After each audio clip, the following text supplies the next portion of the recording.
Well, we've got a first on In Goal Radio, the podcast. How many episodes have we done? 1,422? No, it just feels... Or is it 15,000? It just feels like that to you because you have to talk to me every week. This is episode 345. It's one of my favorite moments. All right, this has never happened before, and we got a whole bunch coming up in this episode, the 345th. Great feature interview.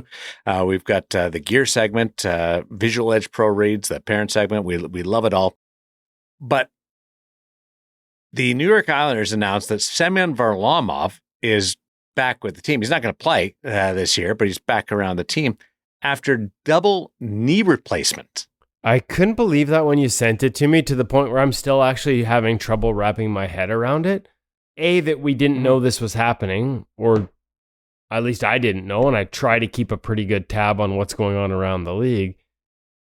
B, that is he actually, I've had a consult. I need a knee replacement. I was told to put it off as long as I possibly could. I'm 52. And it's because of goaltending, largely. Actually, you know what? It's not. It's because I tore my ACL playing football when I was in college, and then you add goaltending to it. But the idea, goaltending's done for me. It was explained pretty clearly. I could play, but I was never going to have butterfly width on that one side, and I wouldn't be able to play at any type of, just old man hockey is basically what I was told. Yeah. So the idea that you're coming off of two and older man hockey. Older. Really older. That's pretty much it was implied, because my surgeon actually said he has a couple of guys that have done it and play, but he says they're playing against 70-year-olds. So literally older. So yeah, I'm blown away. Varlamov is, such a good, he's so good, right? I think he's actually one of the truly underrated guys in the tandem they had there with him and Sorokin, and Rittich is doing a great job there this year. But I had no idea he was going through that. I had no idea he was even contemplating it. And to contemplate a comeback from that is kind of mind-blowing. I'm having a little trouble wrapping my head around it. Yeah, I saw the article and I sent it to you right away saying, is this true? And then I reread it 20 times. There's a quote from Patrick Ross saying knee replacements. But I've never heard of any player in the National Hockey League, goaltender, defenseman, forward, coming back from a knee replacement. Never mind two. Yeah, no, and we know a lot of guys that have them after they're done playing, for sure. Yeah. But no, I'm with you. I have a friend that came back and played hockey after a knee replacement, but trust me, that wasn't the National Hockey League. And right.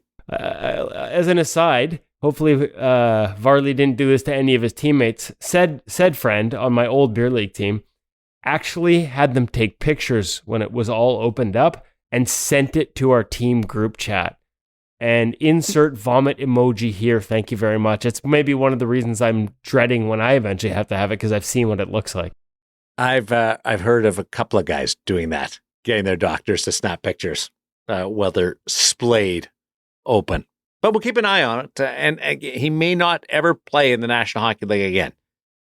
He's got one more year left on his contract, but to even consider it is incredible. And I love it because maybe there's options for guys whose careers come short because their knees won't work. As it was explained to me, it was more the internal rotation, your knees obviously will work after replacement, but being able to sort of flare out in a butterfly was what I was explained to me would not necessarily be happening anymore after I had it. Like the hips, right? When you get a hip done, that's the big problem is the rotation. Depends on what type of surgery, right? Sometimes the rotation gets better after you get the hip done because you lose the impingement. I will say here's a sort of effect of knee replacement surgery that I never thought of in my life. Because when I went in for the consult and was told I needed this at some point, my first thought was goaltending. And he asked me what other things I like to do. And I mentioned surfing. And he's like, oh, that's going to be tough. And I was thinking to myself, why? And he said I would have to relearn how to, because all the sensors, all the sort of balance receptors and nerves and things that run through that part of your body, and it's an important part, are gone. So the feedback to your brain about balance through that part, it just disappears. There's like a gap in your muscle memory and the information being processed to your brain. And it's an important gap because it's in your knee. Really?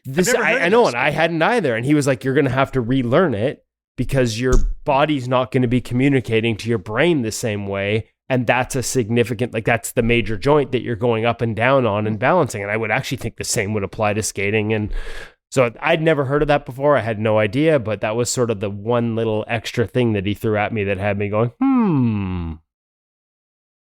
This is a day for me. I'm having a challenging.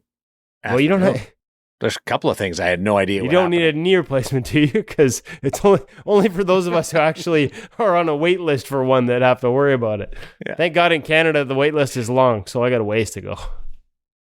Yeah, I was going to say, come down here. We'll get you in on Tuesday. Can't afford it. We had Steve Valiquette on the other podcast, 100% Hockey with John Shannon and Darren Millard. I love catching up with Valley, whether it's on In Goal or just on the side or on 100% Hockey. But he walked me through a couple of things. His 5 things that he wants goalies to do. And a lot of this stuff is over the course of the summer and stuff. But if you want to tune up, and he was going towards Tristan Jarry, just having a reset. And one of the things he suggested was go stand, put a puck in front, 5 feet in front of the blue line. So picture that. Doesn't matter which end you're pointing towards, but put puck on the other 5 feet in front of the blue line, and then go stand on the blue line and take your stance, and then look down and see where your feet are. And he's talking about an alignment issue. He thinks maybe Tristan needs just a fine-tuning of the alignment. So I did that the other day, just Valiquette in the back of my head. And my right foot, I thought I was square. My right foot was 2 inches in front of the left foot. I wasn't square at all. Ooh, you had... Tell me, was the puck at the left point, to your left? No, it was 5 feet in front of me. And I'm standing on the blue line. Because the reason why you stand on the blue line is it's easier to tell if you're off or tilted or not. And it was fascinating. So then I did it halfway through my skate. I was tilted again. And even though it was in my head, but I tried not to compensate just to see the feel of it, what comes naturally. It was wild. And so then he suggested put a puck on the center ice line and stand with your legs straddling, your feet straddling the red line, and then you'll be able to tell whether you've got too much on one side or the other, too much space on the right side or the left side. And that's my next one. But just thought I'd pass along that drill for if anybody's feeling like you might be out of sorts a little bit with an easy way to dial in the alignment. Square. It's funny because obviously for some of my radio work at Edmonton, I've been asked to look at a lot of Tristan Jarry film. And one of the things that, and I don't know that it's necessarily new, but obviously it would jump out to Steve as he talks about a reset, is a tendency to be over square on his glove side. So if the play's coming down to his left down that wing, or even shots, it doesn't even have to be a play coming down the wing of the retreat, a tendency to sort of have the feet maybe square, but the shoulders not, the glove pulled back, faded a little bit towards the post. And so maybe one of the things that Steve picked up on when he was looking at film, and I like the drill. I love it. Steve's shared some amazing things with us here on the In Goal Radio podcast over the years. I'm going to have to send him a text message right now and ask him why he's saving that knowledge for you guys and not us. Well, I couldn't wait to just bring it to you. It's great. I'm picturing, I need a quote from Steve. I might dig into the 100% Hockey podcast, steal a quote from you guys, and put together a quick pro tips, pro drills up at ingoalmag.com. That's a good one. And it's something you can do all by yourself. That's right, because and for those of us who are old beer leaguers, you don't get a lot of help out there. No. So you self-check. You get, as long as you got ice and a blue line, you're good. The red line one, it's the center ice red line, by the way, that you use. We don't want to go to the goal line. we've got a great story about Eric Comrie coming up, but first let's get into our gear segment. Sponsored by our good friends over at the Hockey Shop, a source for sports Langley, thehockeyshop.com. They got all kinds of spring break action going on. Big sales, massive sales during spring break as they prepare the shelves, which are still stocked with last year's inventory and years before, for all the new stuff that's coming. We did the True Project X stick last week. We've got the True Nitro Pro gear coming up in next week's gear segment. They've already got that on the shelves at thehockeyshop.com and the Hockey Shop source for sports, both for reals and in the virtual world. It's all there. You can purchase it now. All the new stuff is coming. CCM Tax releases soon. Warrior Alpha is coming out with their Alpha Surge line. It's all coming, and they need to create space. So the sales are on right now at thehockeyshop.com as well. We're about to get into it in the gear segment. I'll let Cam explain. They have got a ton of pro stock inventory, and it's all on sale right now as well. Nice. They got Vasilevskiy, got some David Riddick, LA Kings, Jacob Markstrom. Jacob Markstrom. That's your Demko 5.8. This is pro return heaven. Welcome back to the Hockey Shop, source for sports. I'm Kevin, he's Cam, and this is a collection of really nice goaltending equipment for really large individuals. Well, maybe not really large. If you're a big goalie, have we got something for you? Tall pro returns for tall goalies. Yes, quite a few. Gloves for any goalie. Yes, that is also true. That's a nice 5.8. You got the double T. I got the single T. There's even a single T Markstrom. Like, we've got quite a few, so lots to peruse. This is only a small little snippet of kind of what we've got on sale. Boxes upon boxes in the back of pro return gear. Bauer, CCM. We're blending brands here because Cam has got a crap load of gear that's on sale at thehockeyshop.com, at the Hockey Shop source for sports. What can you tell us just overall? Is there a way to sum this up other than check it out? Probably not. Check it out. Roll credits. No, there's a lot of cool little small nitpicky features and stuff like that. There's obviously too much to kind of go through. Did you just call Andre Vasilevskiy nitpicky? Nitpicky features. Oh, okay. Just checking. As an overarching statement, not necessarily. Well, he's here next week, so he might have something to say about that. Like, tell him to come on by and give us a high five. All right. Size pads. Size pads, exactly. So, on the back of the pads and stuff like that, you will see different features that aren't normally stock on a CCM pad. Knee flap. Yeah, Similar to those in a while. Similar with some of the Bauer returns that we've got. There are a few quirks and things like that. Obviously, Caden Primo's custom graphic. So, nice little neat little color. It is. And like very that. slick. Got the Bauer raised logo on the knee there. That's nice too. That's a nice feature. The core of these pads too is quite a bit different than some of the ones that would have just came in stock as well. Stiffer, thicker, typical of NHL pads. Correct. So there's a lot of little, again, nitpicky features and stuff like that to each. Did you just call Jacob Markstrom nitpicky? I'm going to call you nitpicky here pretty quick. This guy's unbelievable. He's ripping on guys here. Even down to the gloves, having a slightly different feel than what a stock one would be. And just to clarify, these are 580s, not 581s. Like, as if you could see me close this glove and not know that's a 580. Yes. David, look at that. Exactly. That's so it will be labeled. That's a Demko. Nice, easy, game-ready closure. There's quite a few different options. So obviously there's a lot to check out at thehockeyshop.com. It's all marked. So if you got questions about sizing, it'll all be listed on the website at thehockeyshop.com. If you have any questions, if you're worried about anything, questions about a specific feature on a pad that you're not so sure about because it might not be stocked, give him a call. Well, not just me, any of the guys. Okay, everybody likes to talk to you, Cam, no? I just want to keep you busy. I know. I don't want to get... Like, you've got to put all this stuff away when I'm done here, for starters. Okay. Give us a call, 604-589-8299 or 1-800-567-7790. Do a little bit more of a zoom in. This is, again, a super quick gloss over. Some more detailed pictures, some more detailed specifications. All this can be yours. Again, on the larger side of things, Jacob Markstrom does not exist in a 32+2 pad, so don't ask because it's not there. Oh. First he calls him nitpicky, and now he's calling you guys a little bit slow on the uptake.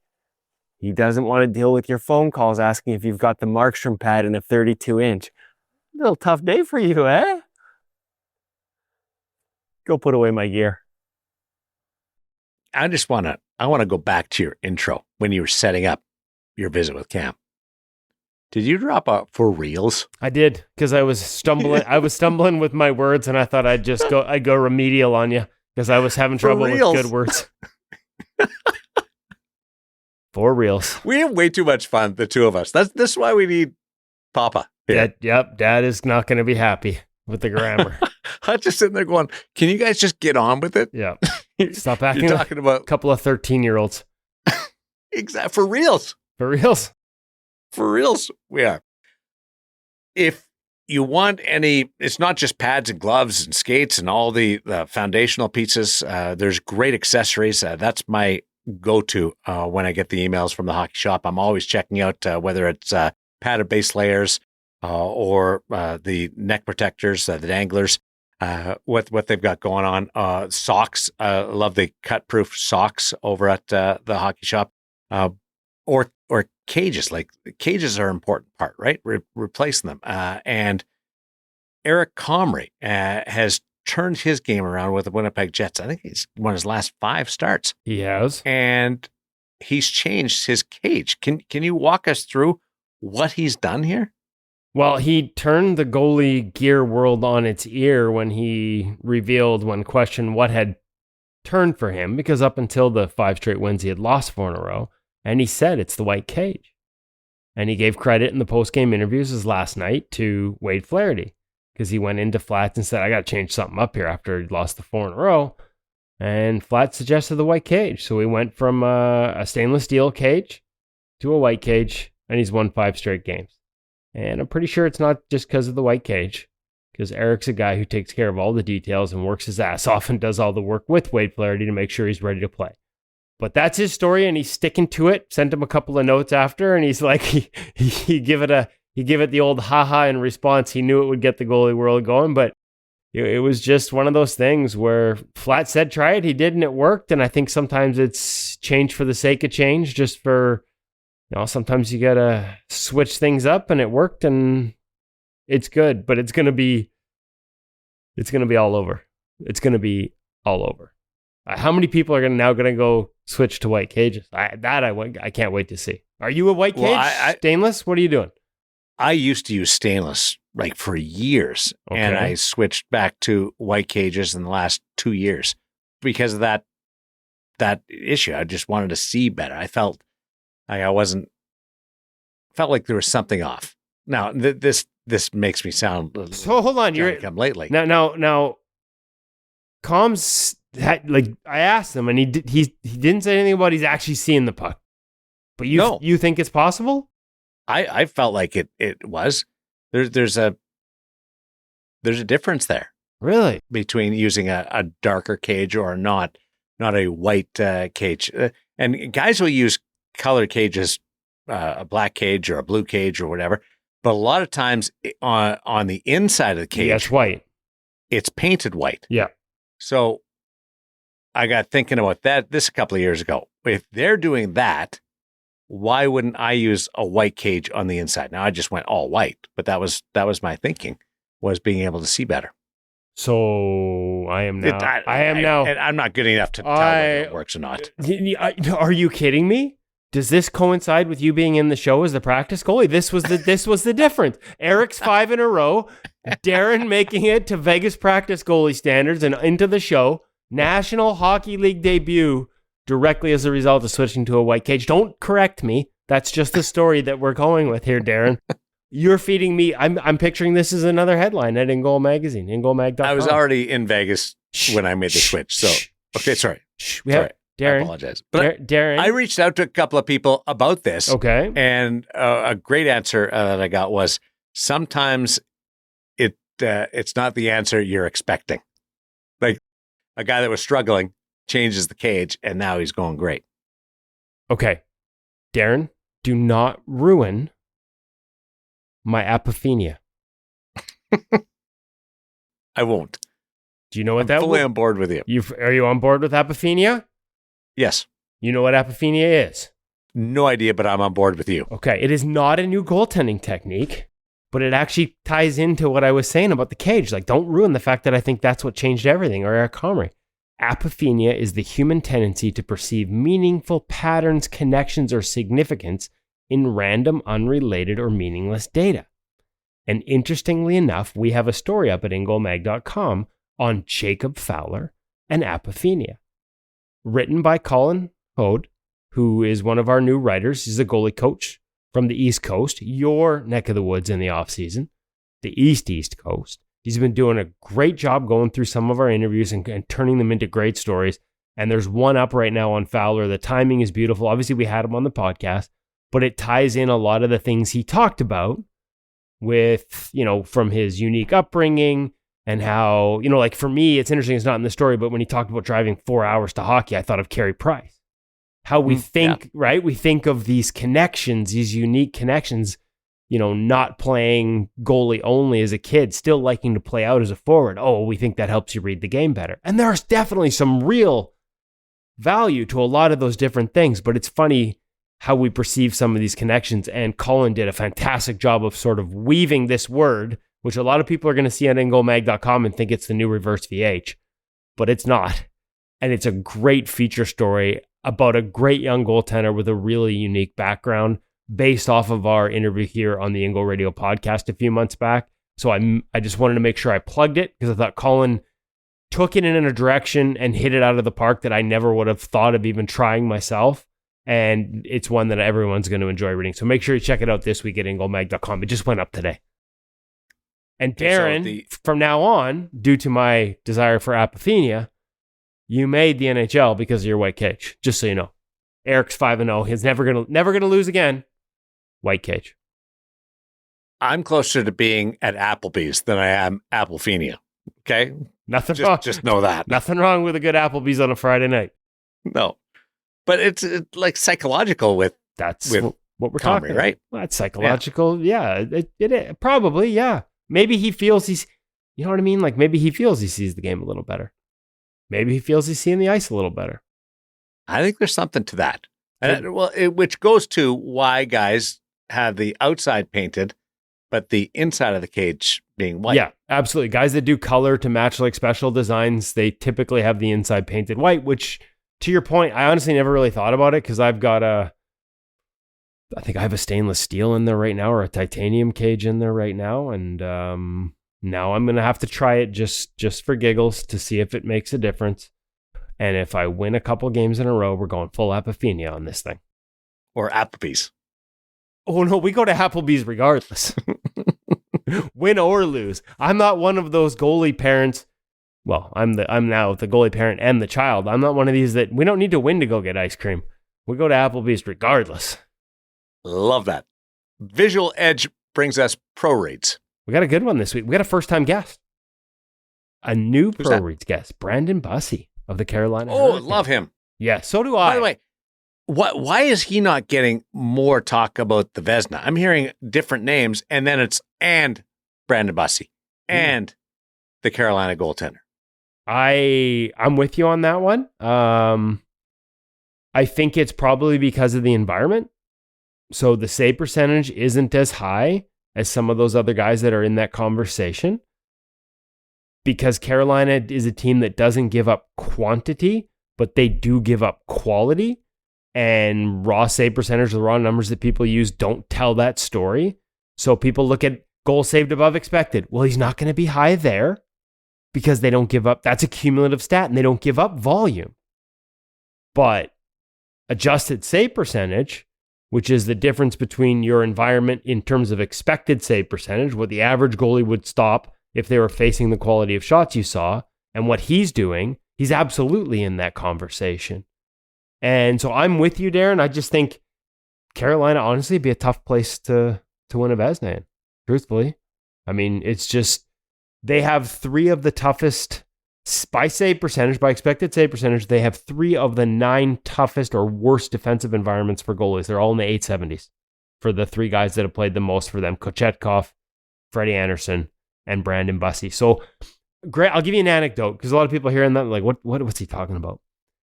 Perfect anecdote, and it was actually Freddie Anderson in net. Before they came up here and I connected with Brandon for the pro reads, They were in Seattle. They outshot the Kraken 35-15.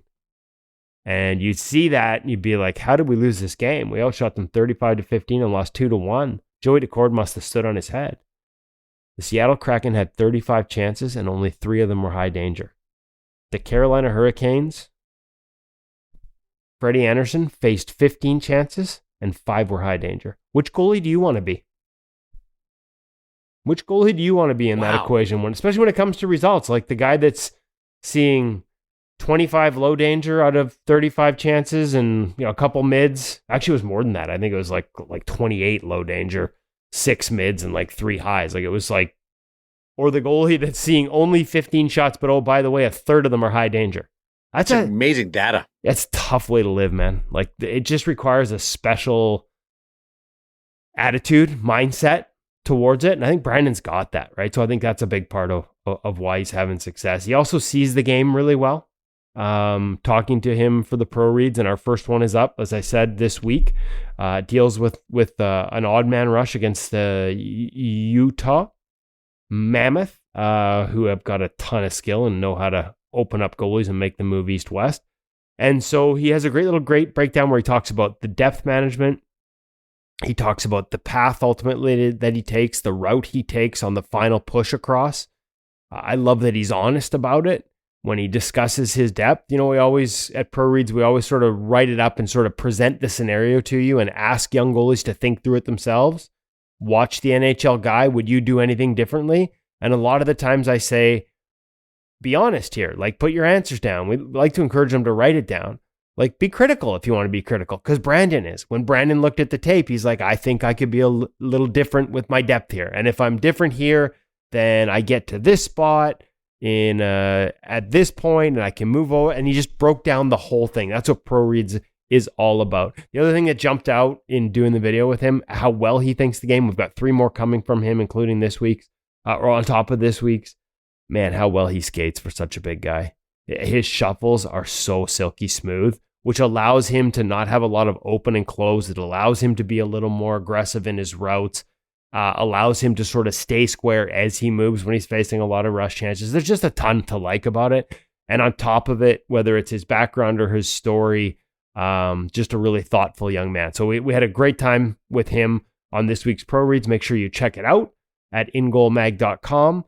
Pro Reads, there is no better way to learn how to read the game than Pro Reads, and there is no better way to see the game better than through our Pro Read sponsor, Vizual Edge. Do you want the puck to look like a beach ball? We've all had that. Darren has it all the time through his white cage. Every goalie's had it. Those nights where the puck looks huge. You're ahead of every play. You feel calm. You feel patient. You are in total control. I sound like Pete Fry when I say that. You are in total control. Then there are the nights where you're a half step late. You see it, but you don't really see it. You're reaching, you're guessing, you're fighting it. That's not your technique. It's your eyes and brain not processing the play fast enough. Vizual Edge fixes that. It measures how well your eyes track and process the game, then gives you a custom plan that trains improvement.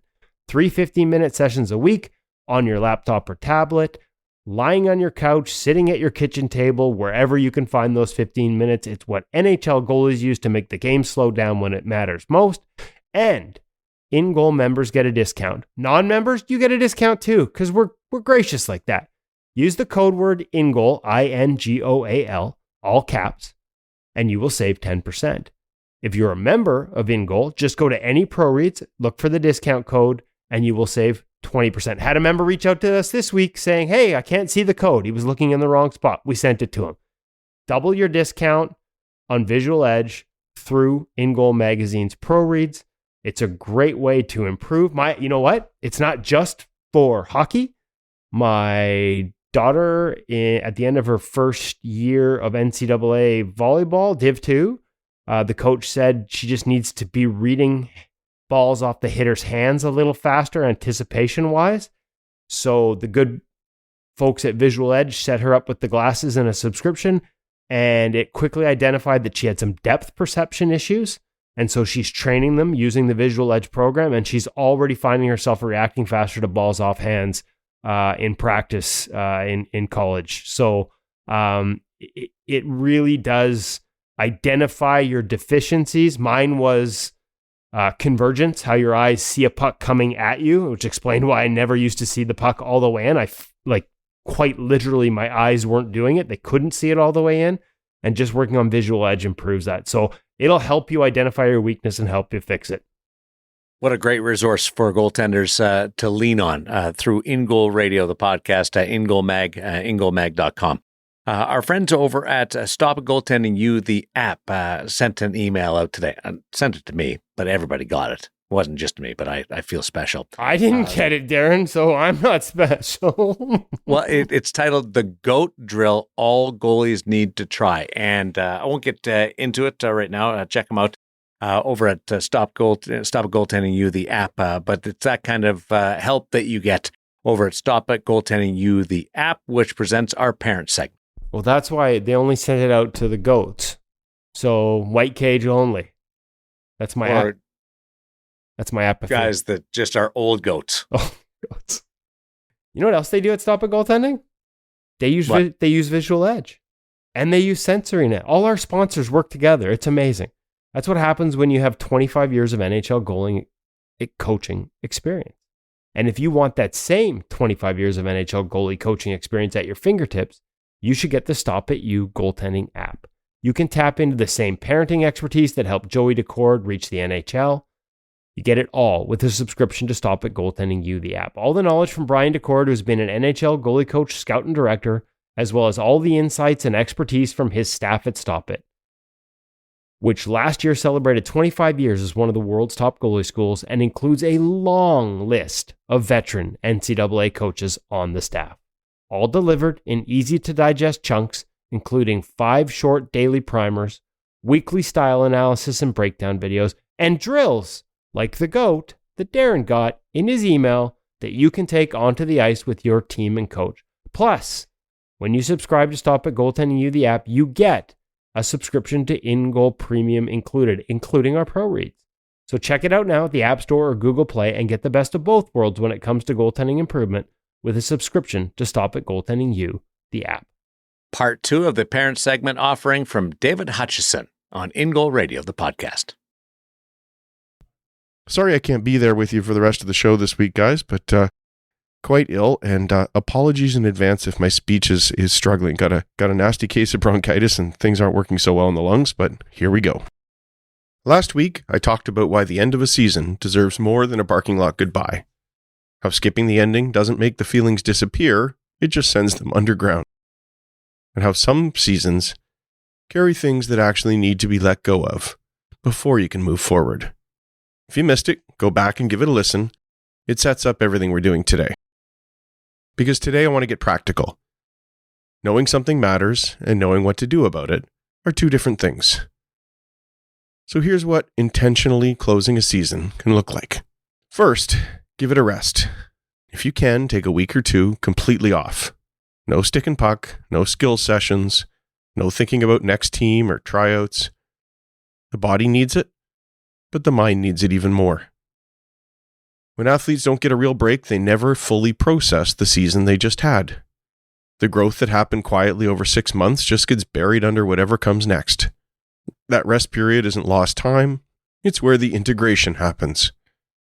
The brain is filing things, connecting things, letting things settle. Let it do its job. Then, reflect together as a family. Not a performance review, not a coaching session disguised as a conversation, just an unhurried check-in. Maybe it's at the dinner table, on a drive, really doesn't matter where. What matters is that it's intentional. And a few questions that would work well here. What was your favorite memory from this season? Not your best game, but your best memory. There's a big difference. What did you get better at this year? Young athletes are often the last to recognize their own growth. Help them name it. Was there anything hard about this season that you're still carrying a little? As a parent, you don't have to fix it here. You're just going to ask and then listen. What's one thing you want to leave behind when next season starts? Maybe it's a fear, a habit, a way of thinking about yourself. Making the letting go concrete and intentional is surprisingly powerful. And then, and this is the parent part, with your child there, ask yourself the same questions. What did you get better at this season? What do you want to leave behind? Model the same honest self-reflection you're asking of them. Next, I strongly encourage you to give them a journal. A physical journal, something they can hold. Ask them to write a season review in their own words, at their own pace. There's no right answer. It's not being graded. Here's why this matters. When you write something down, you engage a completely different part of your brain than when you think or talk about it. You move from reaction to reflection. That shift is where self-awareness lives. And self-awareness is maybe the single most important thing a young athlete can develop, because it's the foundation everything else is built on the ice and in life. How do you work on something that you can't see? It creates a record of their growth. In 3 years, your goalie can open that journal and see exactly where they were, what they were afraid of, what they were proud of, how small the things actually were that they worried about. The perspective is a gift you can't give them directly. It has to be discovered. It separates them from the scoreboard. When you write honestly about a season, you start to notice that the most meaningful moments had nothing to do with wins and losses. You just can't tell a 12-year-old that, but they can discover it themselves on the page. And it builds the habit of reflection itself. The kid who learns at 13 to pause and look inward is going to be a more thoughtful student, a better teammate, a more self-aware adult. This isn't just about hockey. It never is. Give the season a real ending, celebrate what happened, acknowledge what was hard, let it mean something that it's over, because something you cared about is finished, and that's allowed to matter. And then close it, deliberately, with your kid, not just around them. Because what gets marked gets remembered, and what gets remembered gets built on. I'm Hutch, this is the Parent Playbook. We'll see you next week. I called it the parent segment. That's what we called it. Now it's the Parent Playbook. That's what we called it for 250 some odd episodes till Hutch just renamed it himself last week. Like on the fly. Yeah, totally. Like he can get away with that. Well, honestly, he can get away with it because it's so damn good. We get emails on it every week. I think I said this on last week's episode. I was doing a guest appearance on a podcast about athlete development, and I literally told them they had to have Hutch on to talk about all the things he talks about in the parent segment because it's all the experience he has in the role, but then the way he interweaves like actual, like he goes and finds journals and science and all this stuff and he interweaves it. It's quite brilliant. It's become can't miss stuff. No, I'm not just pumping his tires because he's had to do that one without us this week. Like he's not here with us as I say this, but I don't want him to get like Cam over at the hockey shop where we got to like stick a pin in his head to get him through the door because I pump it up so big, but he's doing a hell of a job with those parent segments. We should just still poke him. Well, maybe a little bit. Make sure that, yeah, you wouldn't want that head not to fit in a goalie mask with a white cage. Even if he can get through the door, we should still poke him just to keep him grounded. Yeah, true. Because we're the kids. Yeah, we have to. You're gonna act like a 13-year-old. You got to take it all the way. Sorry, Dad. Great Sensorina feature interview this week with Emerance Maschmeyer. Yeah, and before we get to that, let's talk about our friends over at NHL Sensorina who continue to evolve with the game. The position is ever changing. Something that Maschmeyer talks about this week, and so is NHL Sensorina. Recently, they added the Pete Fry goalie mindset segment. You can go in and get the same affirmations, the same visualization as Pete Fry does on game days with goalies right up to the NHL. So Pete, and if you've ever been there, we talked about this last week, he'll take a call and it'll be like an NHL goalie waiting for his game day visualization. He'll have to go out and you just hear him with, "You're seeing the puck. It's at the hat." Like it's awesome. And you just kind of gives you the goosebumps a little bit. Well, now you get that in NHL Sensorina, except you don't have to close your eyes and imagine it. Although you could, I guess. You could do the straight, like, see yourself, mind's eye, close your eyes visualization. Or you just look through the headset as the blinkers open and that situation presents itself. And the guy comes in and the first shot, full out slow-mo. So it's like everything is slowing down for you. And then the same shot, Pete walking you through it, 66% speed. And then when the third shot comes in, full speed. So you're getting, and they've got multiple different levels for different goalies of different ages and skills. You not only get that sort of mental preparation pump that Pete gives you, but you're also warming up your hands and your eyes from a tracking perspective when you're in the headset doing it versus having your eyes closed and just visualizing. So it's kind of the best of both worlds. And I'm not ashamed to say I used it this week. First skate in like 3 weeks because of a trip and some work conflicts and a minor injury. And Pete pumped me out, got me prepared to play my last Friday afternoon skate. And, I didn't embarrass myself, which for me is a pretty high bar. What's your post-goal routine? Swear, think about breaking a stick, realize how much they're worth, don't break it, think about going to the bench and grabbing the warm-up stick and breaking that. No, I'm not exactly the most mentally strong guy, Darren. Come on. Do you think you get the nickname There's nothing wrong with Snaptastic? Yeah, I could see you doing that. I was just wondering. I have to get the puck out of the net as fast as possible. Yeah, I mean, usually I don't see it go in anyway, so I got to find it first. No, some people don't touch the puck. Some people have to get it out of there. Some people drink the water. Some people go for a skate. No, I mean, honestly, like you don't want to be near, within 10 feet of the net. Well, it's probably safe because I can't shoot it worth a damn, but I usually like to eject it rather violently if things are going poorly. Like, I don't just want it out of there. I want it the F out of there. God. May have almost hit a referee back buried in the roof insulation, yeah, the exactly. ceiling insulation. If I could shoot it that high, I would. No, I jokes aside, I'm actually pretty calm now. So, it's listen. Good news is we have real goalies to talk to that have real plans on how to manage these things. And I should stop joking because our guest waiting in the green room, I think you call it, Darren, Emerance Maschmeyer, two-time Olympian, has won all her starts with Canada at the Olympics, is having another great season with PWHL Vancouver after getting traded from Ottawa, so had her whole world turned upside down. We talked about that, talked about the adjustments to a new goalie coach. She talks about messages in her blocker that keep her grounded. There's so much in this interview. It's kind of a quick one. We just did it post-practice one day, but it went for about 25 minutes. I felt like we probably could have talked for an hour because she is such an intelligent and passionate goalie person. Just loves the game, loves goaltending, and has so many great insights on it. So I know people are going to enjoy this. So I'll get out of the way. Emerance Maschmeyer, featured guest, presented by NHL Sense Arena on the In Goal Radio podcast. Really excited to welcome back to the In Goal Radio podcast. It's been a couple of years since we had you on, Emerance Maschmeyer, fresh off the Olympics with Canada.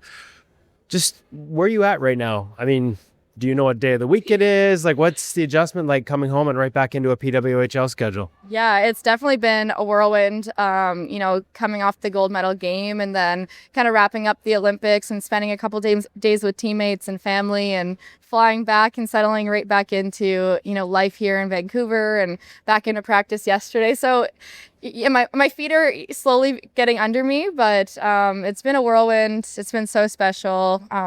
Just trying to catch up a little bit. Not your first games, but your first Olympics with fans, as you were saying earlier, like not in a pandemic, your first as a parent. Mm-hmm. How was this one different for you personally, emotionally? And then we'll get to the performance side as well, because sometimes it's different when those people are in the stands. Right. No, it was so special to have family and friends there. I always imagined, if I got the opportunity to play in Olympic Games with Team Canada, that I would have my family and possibly friends by my side in person, to watch the games and support me, near. And my first experience, I didn't have that. So that was a huge motivation of mine to, accomplish that goal of going to the Olympics again, was to be able to have my family and friends come out and experience it. They've been with me throughout the entire journey and I wouldn't be there without them. So it's for them as well. And like you said, it was so special to have my son there. And I never imagined playing in Olympic Games and being a mother. So having that experience, it's really hard to put into words. I want him to see, one day I'll have to tell him the stories because he won't remember, of course, but I want him to see me, following my dreams and see the passion that I had for the game. And I want him to know that whatever he's passionate about, like to go for it and to hold nothing back. Now, last time we talked, we talked about sort of the relationship with Genevieve in terms of talking hockey, mm-hmm. and how when she was still competing, you didn't. Like, once you were home, you were home. What about, and how that's evolved since she stopped? What was it like at the Olympic Games? She's been there, she's done that. Yeah. So had you, but were you leaning on her for any advice during that time, or? Yeah, she's experienced everything I've experienced. But what's funny is I think she's gotten soft lately. She is always the one, when I'm talking critically about myself or about the game, she's always like, it's just a game. She kind of has that perspective now when she's taken a step, away from playing. But I feel like now more than ever, just with our son, when we are together, it's about family. And so that was really awesome to have at the Olympics as well as, you're in the village, you're with your teammates 24/7. And so to be able to step away from the village and have time with her and my son and, my extended family as well, just to get away from the game a little bit too, because it's a long month. So it was great to have that, home away from the village. Does that perspective, does that apply to the PWHL season as well? Has that changed? I've talked to players over the years. As soon as you become a parent, you're going home to someone that doesn't care if you won or lost. Can there be give yourself some grace in those moments a little bit? Maybe be less hard on yourself when you get home to Beckham? Yeah, I think, being a pro athlete, it's all consuming. It's, you have to think about what you're eating, how you're sleeping. When you're on the road, you're around your teammates all the time. And with Vancouver, we're on the road a lot. And with it being an Olympic year, even more so. So it's incredibly important to be able to shut off the hockey brain. I think especially as a goaltender as well. I think our game is very mental. And we have to kind of manage our emotions and make sure that we are in the right mind frame going out into a game. And so it's so important. I think having that balance, and he's given me so much perspective. That my son being my son, he's given me so much perspective. I come home, he doesn't care. He wants me to chase him around the kitchen, play games. He doesn't care if we won or lost or how I played. He's just so excited to see me, and so it definitely puts everything in perspective. I was going to say that, having that perspective, is it possible to get that before? Do you tell younger teammates that don't have kids yet, hey, there's a lesson here? I tell the girls, have a kid, but I don't know, they're not listening to me. No, I do think it's possible. It's hard to say because before, we had him, I feel like I didn't have that perspective in ways I would. And I think through conversations with family and friends and different outlets, I would come to that. But I was hockey 24/7, didn't shut it off when I went home, which can be great in a lot of ways. And it probably got me to where I am today. But at the same time, little balance. Yeah, a little balance is always good. You have to be the human outside of a hockey player and as an athlete. So yeah, in an ideal world, I think it is possible. I think if, people can find hobbies or just ways to find me time, whether that's just going for walks, going to a market, I don't know, whatever your thing is, finding pockets of time, especially during the season, to get away from hockey, I think that's incredibly important. Well, and you say that as a self-described, I can't remember if you used the word hockey, you're a student of the game. I think that was the phrase you used last time. Yeah. So to be as passionate about it and still recognize that it can't be 24/7, I think that is an important lesson. Yeah, I think being a student of the game, it's also knowing that I have my limits, right? And that comes with experience as well. I will say when I was younger, I would play hockey throughout the summer. I really didn't take a break. I maybe took a week or two off of hockey. Now, a little bit older, I have more perspective on it, and I understand my body needs a rest, but more than anything, my brain needs a rest. So even with that, it's just being a student of the game and learning what I need to be my very best. And if I'm, running myself, down to the ground, then I have nothing left to give at the rink, and I can't be a student of the game. So yeah, it's all about balance for sure. Okay, so another your second Olympics, you finished with an identical .957 save percentage, by the way, which did I? You did, which is okay. Interesting. That's a pretty good number.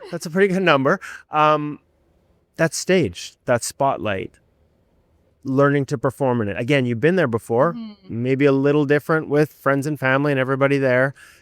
How do you manage that? How do you make sure that you play your game when that spotlight is a little brighter, when the stage is a little bigger? Any advice you'd pass on to young, for some 12 or 13-year-old, that's just going to be playoffs in a couple of weeks, right? How do you keep playing your game when everything around you seems to change? Yeah, I think for me, it's just controlling what I can control. And I practice my routine every single game day. I do very similar things every game leading up to the game. Slightly different depending on when we play, because we play at all different times. But for me, it's having that consistency in preparation. And unfortunately, too, with this league, we've been playing in front of big crowds, and I've played in a lot of pressure situations before, so I'm not new to it. But there was a period of time, where that was new to me, and so and I did find a way to perform in those moments. And I think it's just the repetition as well, and just treating each game and each practice as well as preparation, and going through whatever that process is for you, going through that every single time and making it consistent. Because when you get to that big day, you're not trying to do everything all at once. It's, it can be exhausting if you're trying to add in things last minute. So it's, okay, this is what I do on game day. I always write out what I'm doing the night before. So really? It's like a little like day planner almost for your game day. Right. So I do a little planner. I basically, throughout the entire day, I know exactly what my plan is. Things come up, things will shift. I'm okay to shift my Okay, time. so it's not like if something changes, you're not, the wheels are right. off. But that way I'm just cutting out decisions for my game day, because I think decisions are exhausting. Even when it comes down to my outfit, that's already decided before. Really? Yeah, okay. I don't want to make decisions on game day.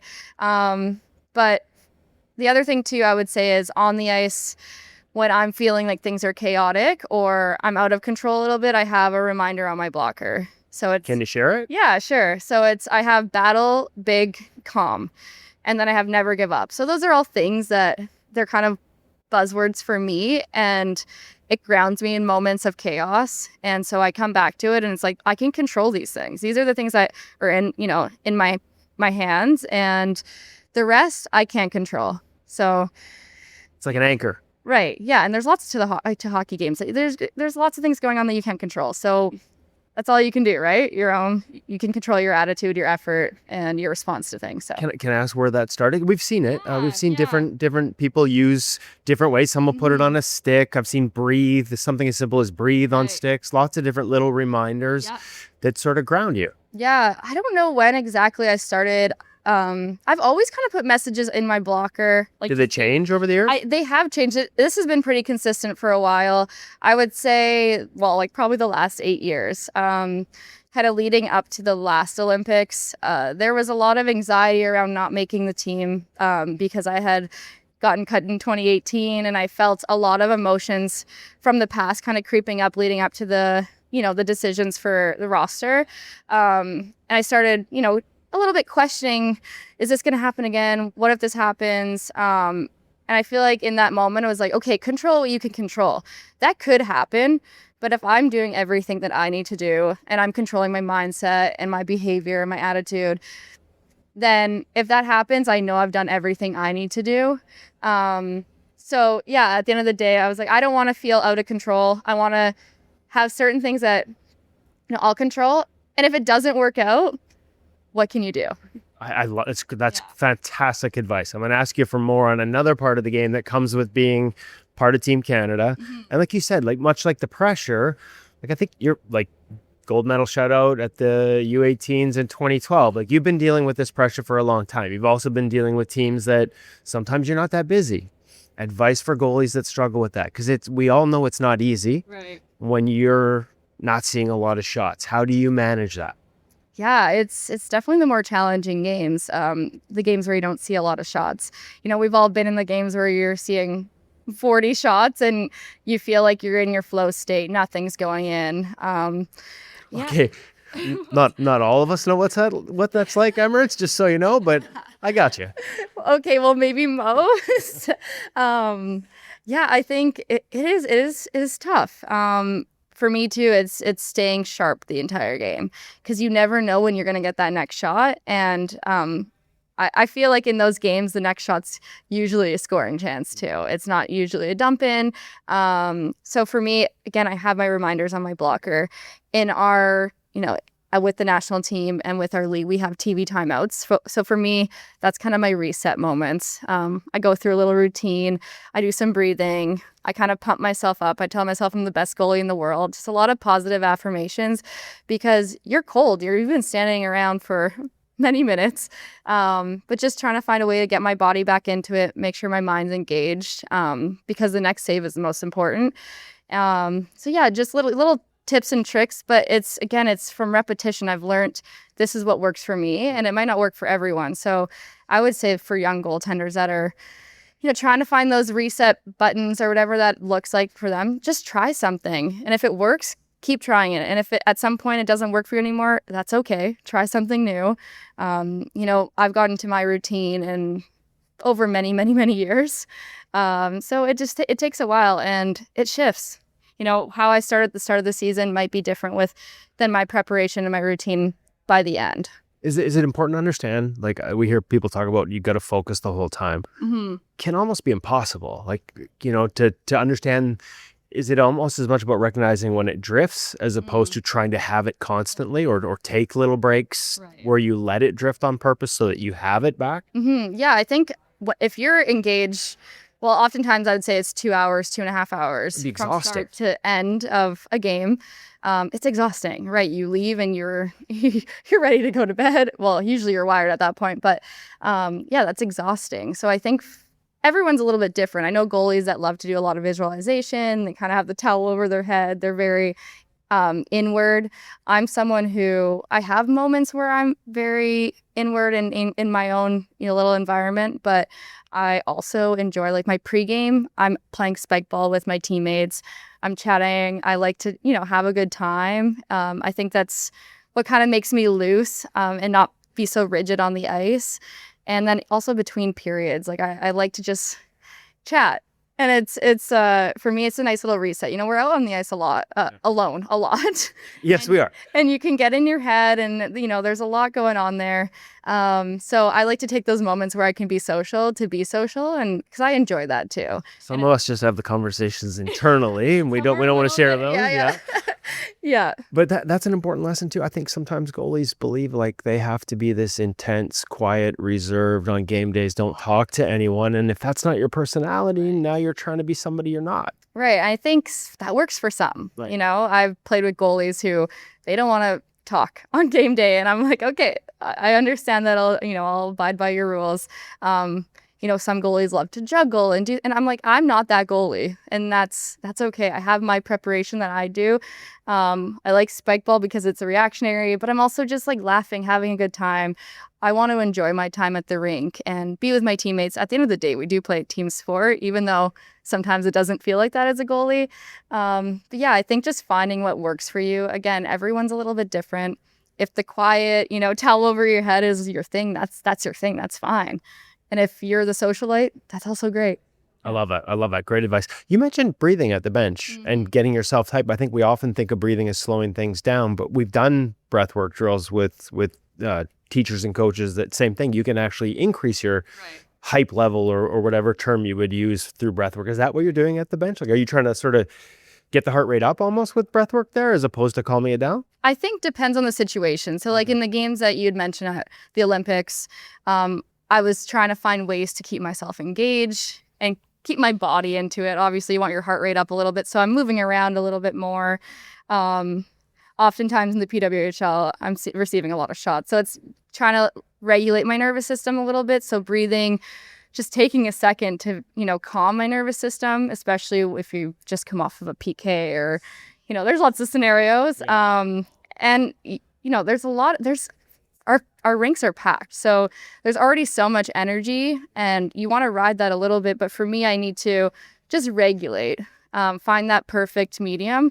And so oftentimes it's just just take a second and also like appreciate the moment. I feel like there's times where, you get so serious and you just want things so badly. But I think gratitude's always a good place, to start too. It's especially in a position where you want things so badly, like you can't try harder, right? Like tension. We got a coach and I've started repeating this phrase: tension is the enemy of goaltending. So wanting it can become a bad thing. Yeah, I think that's great advice. Honestly, I think in moments where I've tried to force, stealing a game, it's usually the complete opposite that happens. So yeah, I mean, I'm best when I'm playing loose and smiling and laughing at scenarios on the ice. And of course, I'm pretty serious too. But I think, again, there's just balance. And if I'm trying to force things. Normally, I'm not seeing pucks clearly. I'm not reading plays right. I'm getting frustrated and spiraling. It's not a good place to be. And that takes time for, again, all these different things are lessons that you learn over time. What's the adjustment been like coming here? Like that probably was a bit of a shocker for you. Like, as much as the PWHL is a massive step, and it also comes with a lot more movement and player movement and things like that. This trade coming to Vancouver, getting through that, especially with a family, how have you managed that? Yeah, I'm going to use the word again. It was a whirlwind. I fortunately had all summer to kind of prepare for it. Some girls, you have 48 hours. Right. And so that I could imagine that would be really, really difficult. That's the reality of our sport now. And it's awesome. We want this to be the case. It's a professional league. This is what we've been asking for. Right. But with that, the human side of it, like you said, I do have a family. We have our home outside of Ottawa. The scenario there was so good. But the situation was, I got injured. My season ended early. Things kind of happened. I didn't get protected. And this was the best move for my career and therefore my family as well. And my wife is so supportive. Obviously, she understands this lifestyle, and it was a no-brainer for us. So we said, okay, this, there's a lot of emotions around it. I kind of felt sad and happy at the same time, and, hopeful and excited. And that's okay to feel all the above at the same time. But yeah, she was so supportive. It was just like, let's make plans. Let's start figuring out where we're living. But yeah, it all happened. It felt very quickly, but it was so exciting to get my feet on the ground here and just to see the rink. Like, it's so incredible to look around, and it's Vancouver Goldeneyes is plastered all over the rink. And so that's really special that we're the primary tenants and the first to be, and our fans are incredible. I'm excited to have more home games because we haven't had enough. A bunch coming up here, and it's been packed. But another new voice too, right? Like, the last time we talked, he said he'd had the same couple of goalie coaches, Brad Kirkwood with the national team for like 10 years. And then you had PG, and we talked a little bit about overlap, and now you've got Joey. That process again, going through it again, being open to new things, but sticking with what your foundation is. Walk me through what that's been like and some of the things that may have evolved here. Yeah, I think... Yeah. So you said it correctly. Like, I had the same couple goalie coaches. My goalie coach growing up, Eric Robertson, from just outside of Edmonton. I still will go on the ice with him when I'm back in Edmonton. But since I was 7 years old, and then Brad Kirkwood, since, I don't know, probably 2011 or 12 till present, right, with the national team. And so you kind of have the same voices over and over again. And so having PG, he was fresh eyes for me. And I feel like it was a little bit challenging at the start because I've been so used to hearing the same terminology and kind of the same feedback, or, you kind of start speaking the same language when you've been with a goalie coach for so long. And so it takes a little bit of time to just get on the same page, but we hit it off right away. I remember the first time we skated, we got off the ice and we chatted probably for an hour. We were just in our gear, just chatting. And I was like, this is going to work great. So, I wasn't closed by any means, closed to, having a new goalie coach. But at that point, it was just new for me. So I think, having him for only 2 seasons, but then coming here and getting to meet Joey and work with him, it prepared me well for that transition because I had just gone through kind of having a new goalie coach. Yeah. But yeah, Joey's been incredible as well. He's someone who just is positively infectious, and he just brings the energy every day. But he's fresh eyes. He sees things that other goalie coaches haven't seen, and he brings a different perspective. So yeah, it's been fun just to evolve my game and still have my foundation that I've built over many years. But I'm okay with trying new things. Like, I'm down to try anything. Okay, so where are we at with the press? Because I came by earlier in the like sort of it was preseason. Talk to me really briefly about it because it was something that was new to me after talking to Joey. Right. Is that one of those things like the overlap with PG where you're trying new things, see how it works? Where are we at? Yeah, no, it's going well. It actually hasn't been a conversation for a little while now, but does that mean it's natural? Yeah, I guess maybe. Okay. We should ask him, eh? Okay. Joey, we'll have to ask. Yeah, but I think in season 2, when we chatted last, I think we were in camp still, or just... I believe so, around the start. Yeah, it was kind of that perfect time to be trying new things. But what's really awesome with, honestly, both goalie coaches, they know, like, it's very professional. They know, okay, we're in season, we're not practicing a whole lot, we're traveling, we're playing games. So That's not the time to they're reinvent just the wheel. trying to make us feel good, and they do a good job at it. Have you seen the game evolve PWHL wise, like over the past 3 seasons? Like, have you seen changes in terms of how teams attack, tendencies, trends like that?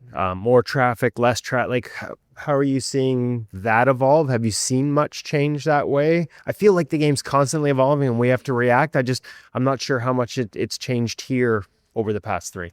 Yeah, that's a good question. I feel like it's probably a slow evolution, and I probably don't see it just because I'm here day to day in a minute. But I do feel it. Like, the game is fast, it's physical, and every game matters. And I swear, every second matters out there. And so The intensity of it. yeah, the caliber of the game is incredible. And it makes you have to show up every single day and be your best, or else you'll be exposed. So it's challenging, but in the best way. Gear. Where are you at with the gear? I gotta say, I love the look. Thank you. And the look over in Italy was sharp. So you're liking the all out graphics as an option. Yeah, I mean, I didn't have I would say, like, fun graphics for a little while. So You're missing. I was missing it, a little bit of character. Why not, right? We all became goalies too. Well, I mean, I would say most because of the equipment, and I'm at a point now where I luckily get it for free. So I'm like, let's do something fun.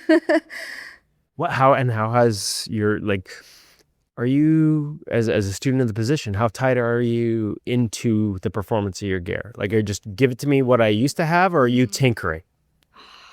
I'm like somewhere in between. Okay.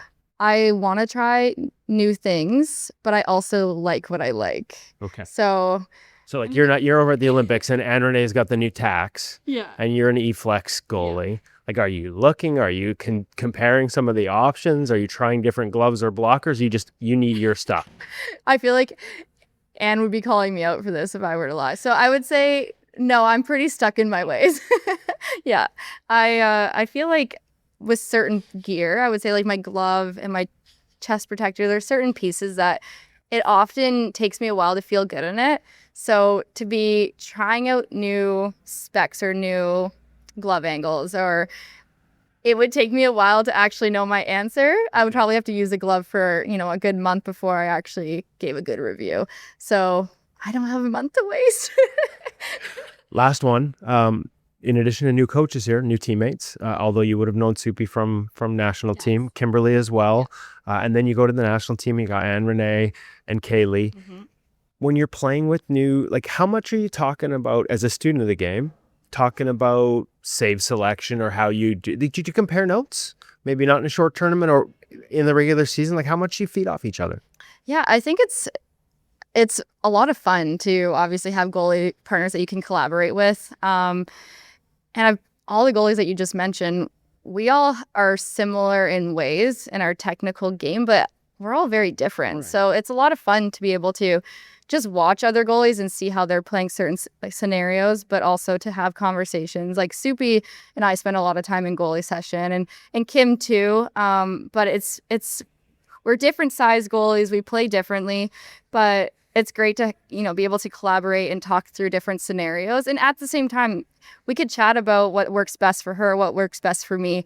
And the answers are probably different in a lot of scenarios. But even just to, like, pick each other's brains on what we, what she might think about. Okay, what did you see there for me? And in game, we do that a lot too. Like, really? I feel like we have a really good system and great communication between her and I. We've known each other for a long time, and there's a lot of trust that's been built over time. We genuinely want the best for each other. So with that, we can have those conversations. I love it. Well, this conversation has been fantastic. Went longer than I promised it would, but I really appreciate just fantastic stuff. Thank you so much for your time, and congratulations again. Thank you very much. Can you imagine you're undefeated at the Olympic Games? Yeah. No. What a cool thing to have in your hockey DB. Shout out this year too as well. I think she only gave up 1 goal, got in relief against USA as well, and just a really good goalie. I've enjoyed. I haven't been out to as many PWHL games in person as I would like since it moved here, just largely because I don't know about you, but most of my work talking to the goalies is done like sort of after practices.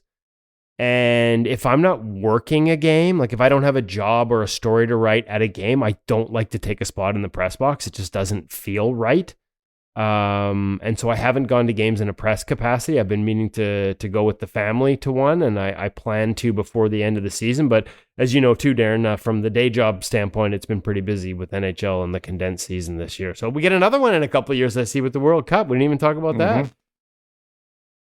Prague, Edmonton, and Calgary, the host cities. But there'll be 8 nations and 2 pools of 4. I like the way they formatted it. The 4th place finisher in the pool play is out. And then 2 plays 3 in a quarterfinal, a laddered quarterfinal, step playoff, I guess. And then you go to the semifinal. The first place in the pool gets a bye straight to the semifinal, and off you go.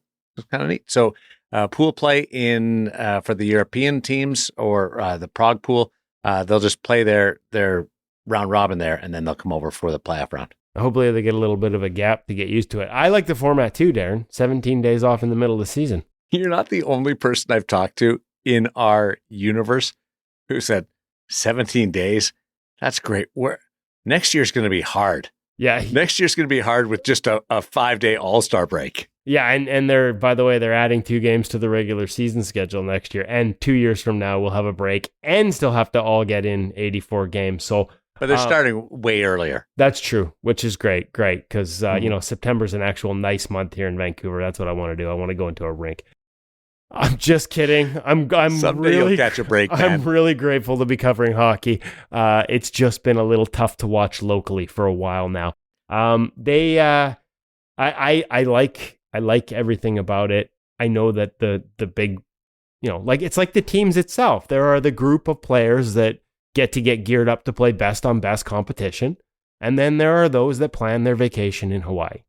On the scale of media standing and getting to cover events like this, I am in the B group. I get to plan my vacation rather than getting assigned to cover the big games.